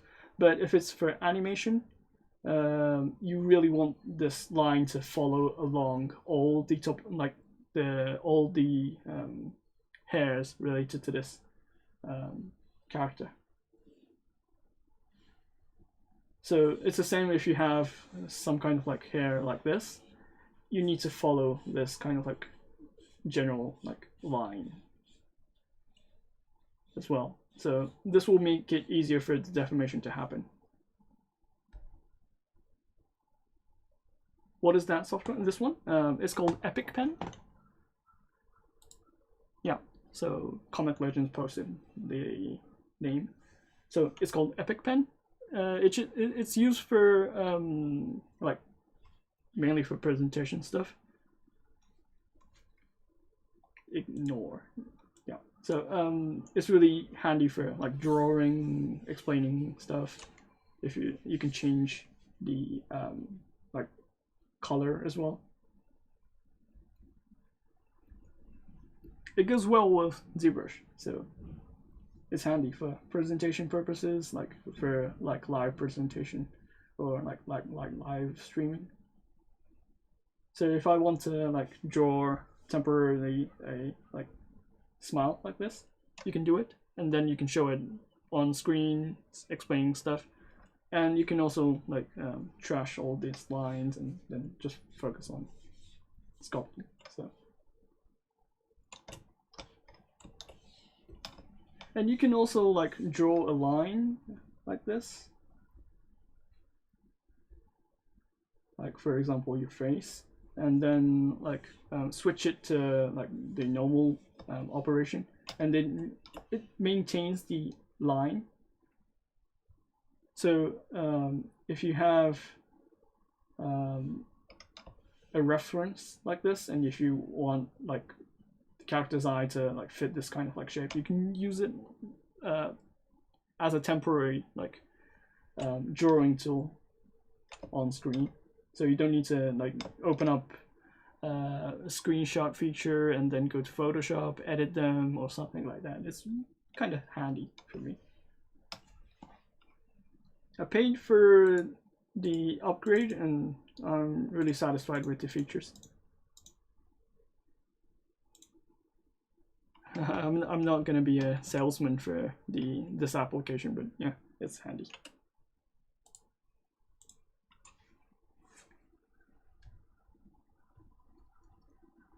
Yeah, no problem. So basically, edge loops need to follow the hair strips for reliable deformations. So yeah, you need to follow the topology. If you determined on the left side, it's gonna follow along the rest of the head. And usually, animation companies will prefer the hair to be individual compared to it being bundled into one mesh. So each individual hair strand is easy to manipulate. So I think you can find a couple of like references on Pinterest, and if you look at anime topology,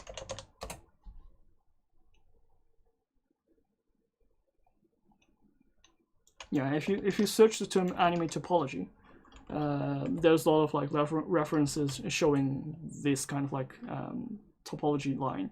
So for example, this person who's using ZBrush and who's using Cinema 4D, Kasuku Sato-san, his like topology for Hatsune Miku is really clean. Like it's just direct straight line from here to here and going around it.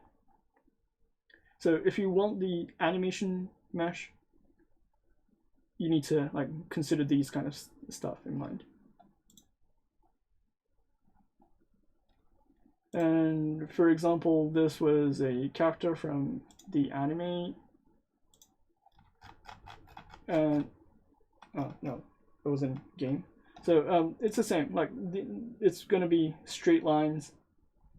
Maybe it's hard to see on the screen, but it's just straight lines following along the head's topology.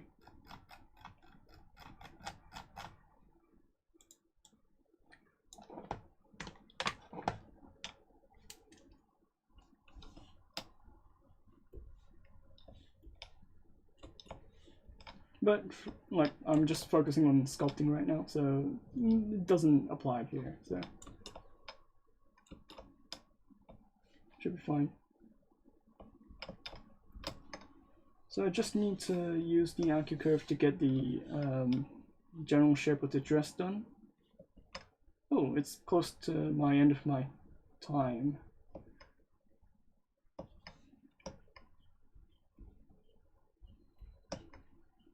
So I have like 6 more minutes left, so if you have any questions related to ZBrush, if you have any questions to the stream or related to Japan, feel free to ask. Just couple minutes to go.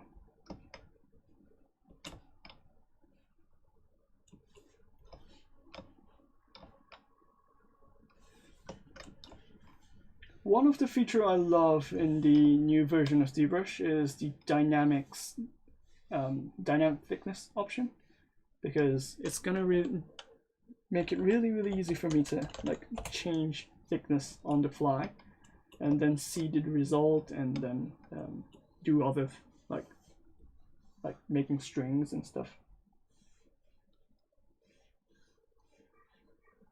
So for example, if I have just a duplicate of this mesh, and then if I go to IMM primitives. IMM primitives H. There's a primitives called H. There's IMM primitives H, and then if you go to the last section, it has a single poly in this IMM brush. And then if you apply it, you're gonna have a single strand of a single like poly on your mesh, and then you can split this, split unmasked, split parts, I guess. Then you can just have the mesh in a separate mesh. Delete this, and then, like, for example, you can use ZModeler extrude feature, and then you can just get this kind of like shape done, and you have thickness, so it's really handy for like making strings and stuff really quickly. Hi Daisuke, I'm asking earlier but maybe got overlooked. Do you know how someone might particularly or exhibit garage kits at Wonder Festival, how to sign up? Thank you for all the explanations. For now, I know that Wonder Festival is only held in location, so there's no like online exhibits or online participation kind of stuff.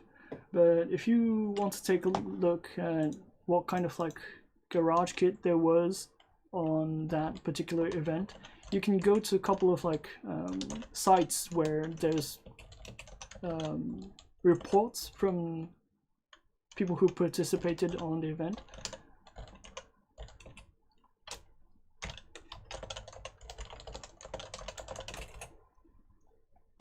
So if you, there's a couple of like companies which does this. So if you go to like AmiAmi is a figurine distributor who sells a lot of like plastic kits, figurines, all those kind of stuff.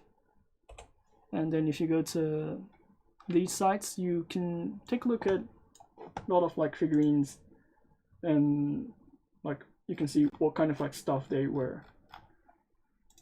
But this is mainly for corporate booth. So if you want to look at Wonder Festivals, which mainly covers the people who are making garage kits, you gotta check the YouTube channels which is covering those kind of topics, or there is a couple of like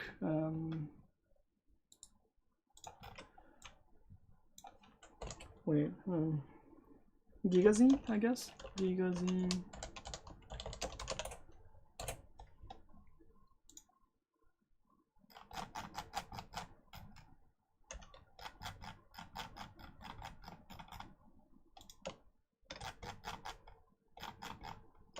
So if you go to Gigazine, there's a summary of like Wonder Festival 2020 winter, and there's like a lot of like articles related to that stuff. So corporate stuff, cosplay stuff, and all those kind of stuff. They usually do a good press coverage of the event itself.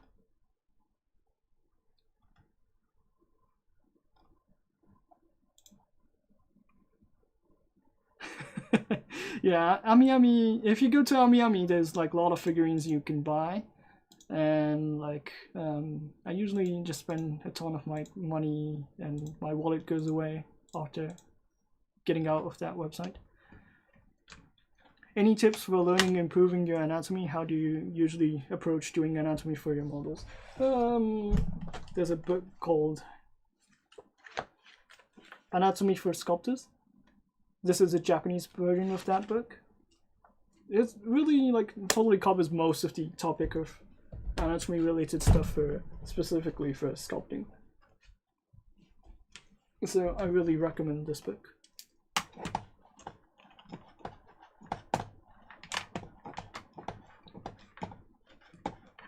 Oh, where's my mouse?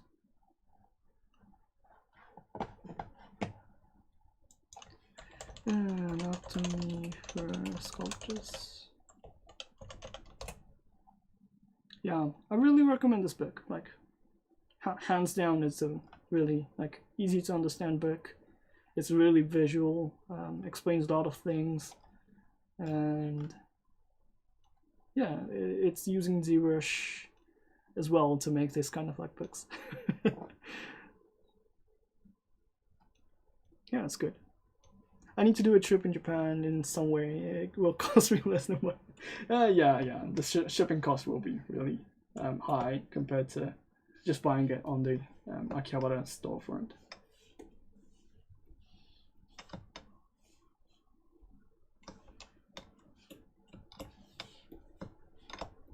So for now, I just need to make the temporary shape for the strings. I'm gonna focus the shapes later on the next stream.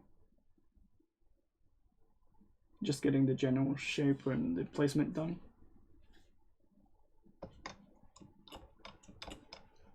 Maybe I just need to make it black to not show the like lines too much. Yeah, should be fine.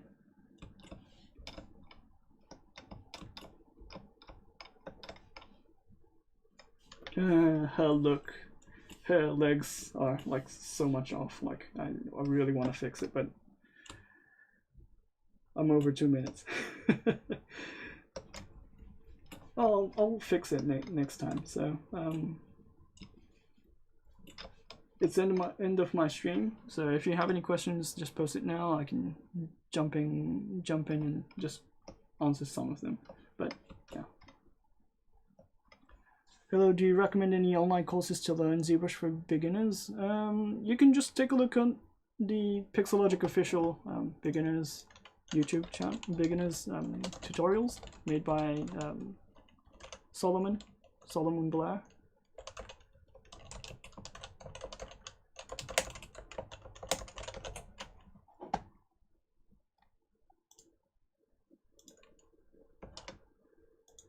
So if you go to Z Classroom and then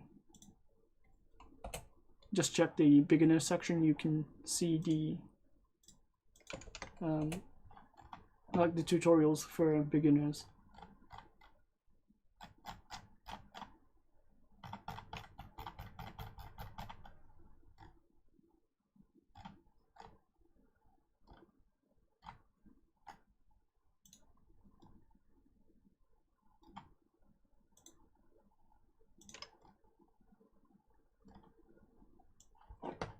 Also, there should be this one is better. So if you go to this link,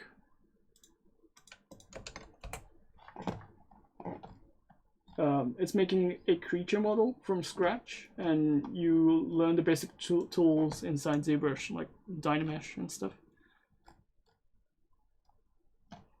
and poly painting. So if you learn this kind of like basics, you're gonna be like making creatures in a couple of like hours. Any tips for creating stylized characters instead of like realistic ones? I'm currently showing those kind of like tips in stream, but I can't really do it in 1 week, so I think you need to follow along on the next stream as well. But yeah, like usually you just want to make it simple as much as possible, and then like you need to look at a lot of like, for example, if you're making an anime character, you need to look at the animes, how the lines are drawn and how the silhouettes are drawn. It's really different compared to the Western stylized characters. So if you want to make Western stylized characters, you need to look at those. But if you want to make Japanese kind of like anime figurines and anime styled models, you need to look at those kind of stuff, and you need to look at like a lot of figurines and how they handle the silhouettes and how they handle the like 2D look and maintaining the 3D-ness to it. So like there's a lot of tips and tricks, like how you go about like maintaining the illusion of the 2D look on the 3D. But yeah, it's gonna be a tough one because I do it really like naturally, but I forget like sometimes like explaining stuff, so I can't really cover this in just 1 week. So I'll be like following along on the next version of this stream in 2 weeks ahead. So my next stream will be 2 weeks from now, and will be on the 2022 in US time, same time. And the next week, the 15th, I'll be doing a Japanese only stream. So I can't really answer a lot of questions related to this in English, but if you can just visually follow along, there's a lot of things you can learn from it as well. The knees look great. I need to fix those kind of stuff, so it's transitioning hard, really. It doesn't really go like this. So yeah, for now, I just made general shapes. Just got the basic dress done in a couple of, like, I think it was 2 hours. So yeah. So thank you for watching. See you next time. 2 weeks ahead. Yeah. So on October 22. So yeah. See you there. Bye.